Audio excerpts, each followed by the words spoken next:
Anshul Gupta, director department of haemato-oncology and bone marrow transplant.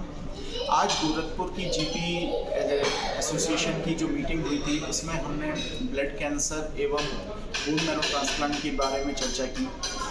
Blood cancer एक बहुत ही serious रोग होता है जिसमें कि हमें कीमोथेरेपी एवं इम्यूनोथेरेपी का इस्तेमाल किया जाता है।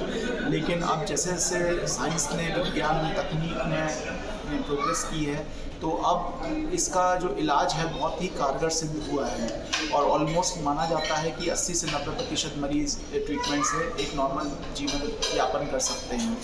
साथ ही बोन मैरो ट्रांसप्लांट में भी बहुत सारे एडवांसमेंट हुए हैं और मुझे ये कहते हुए बहुत खुशी होगी कि मेदांता लखनऊ में अब full fledged bone marrow transplant program functional है। हमने अभी तक 32 सक्सेसफुल बोन मैरो ट्रांसप्लांट कर दिए हैं और इसमें सभी तरीके के ट्रांसप्लांट्स शामिल हैं, चाहे वो haplo half match bone marrow transplant हो, full match bone marrow transplant हो या ऑटोलोगस बोन मैरो ट्रांसप्लांट हो। और ये सारे ट्रांसप्लांट सभी प्रकार के ब्लड कैंसर के लिए उपलब्ध हैं, चाहे वो मल्टीपल माइलोमा हो, ALL हो, AML हो एवं जो नॉन कैंसरस कंडीशंस हैं जैसे कि थैलेसीमिया, उनके लिए भी यह सुविधा उपलब्ध है। गोरखपुर में कैसा डॉक्टरों का फीडबैक आपको लेकर इसको मिला है? हमें बहुत ही पॉजिटिव फीडबैक मिला। डॉक्टर्स काफ़ी उत्साहित हैं क्योंकि इससे पहले गोरखपुर के निकटतम जो एरिया था वो लखनऊ काफ़ी क्लोज प्रॉक्सिमिटी में है, तो जो भी मरीज़ होते हैं उनके लिए काफ़ी इजी होता है हमें विज़िट करना। तो पहले इन मरीज़ों को दिल्ली तक जाना पड़ता था अपनी बीमारी का समाधान ढूंढने के लिए, और अब मेदांता लखनऊ के आने के बाद ये बहुत ही ईजी हो गया है सारे उनके लिए, मरीजों के लिए। थैंक यू, धन्यवाद। सर आपका नाम? मेरा नाम डॉक्टर मयंक मोहन अग्रवाल है और मैं मेदांता हॉस्पिटल लखनऊ में associate director urology kidney transplant surgery euro oncology विभाग में कर रहे। तो जब से मेदांता खुला है तब से। और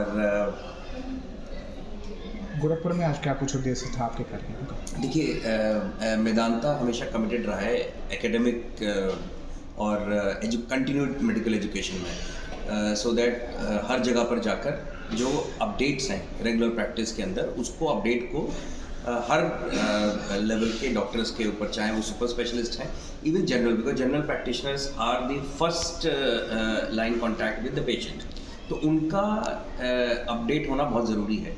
सो ये आज की जो CME है वो GP एसोसिएशन ऑफ गोरखपुर के साथ वो की गई है और इसमें कॉमन टॉपिक्स जो GPs के रूटीन प्रैक्टिस के लिए काम आते हैं उनके ऊपर ये CME रखी गई है। तो यहाँ क्या कुछ लगा, डॉक्टरों का कितना सहयोग आपके इस कार्यक्रम को रहा? क्या, सॉरी? डॉक्टर्स कितने मतलब एक्साइटमेंट थे इस कार्यक्रम को लेकर? डॉक्टर्स काफ़ी आए हैं actually.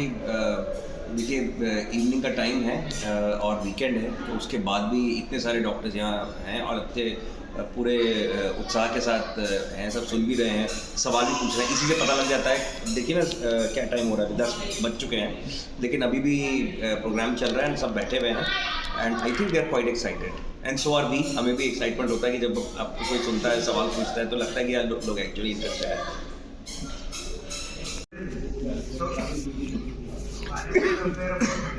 But it is very much clear in blood.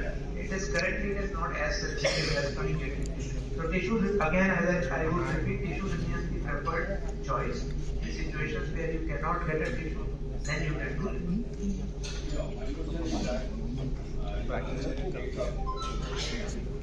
Yes, if you are audible. Hello. Yeah. So in the case of dermatofibrosarcoma, so you have given the conservative treatment by trying. For some centers they are giving radiations and other things. Our surgeon will excise that tumor. So what do you think, which thing is better? So whenever a surgery is feasible and the surgeon is confident that the surgery can be done with negative margins, in that situation surgery should be preferred. In that particular situation, the tumor had recurred 3 times, and this time it is all going inside the application or met exon 14, because we have medicines available in our clinic to target much more number of specific mutations.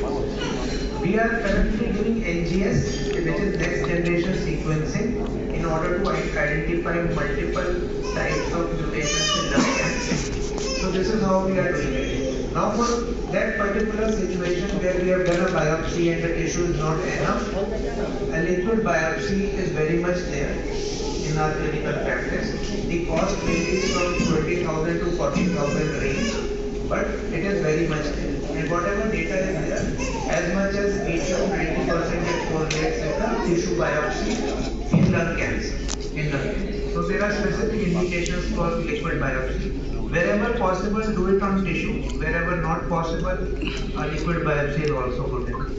Now with regards to bone modifying agent, so generally what we do is we tend to continue bone modifying agent for first 12 months. That is what we are doing. If the tolerance is good, there is no renal dysfunction, or if we are using denosumab, then renal dysfunction is not a concern. Then we make it once in 3 months. And then we continue once in 3 months.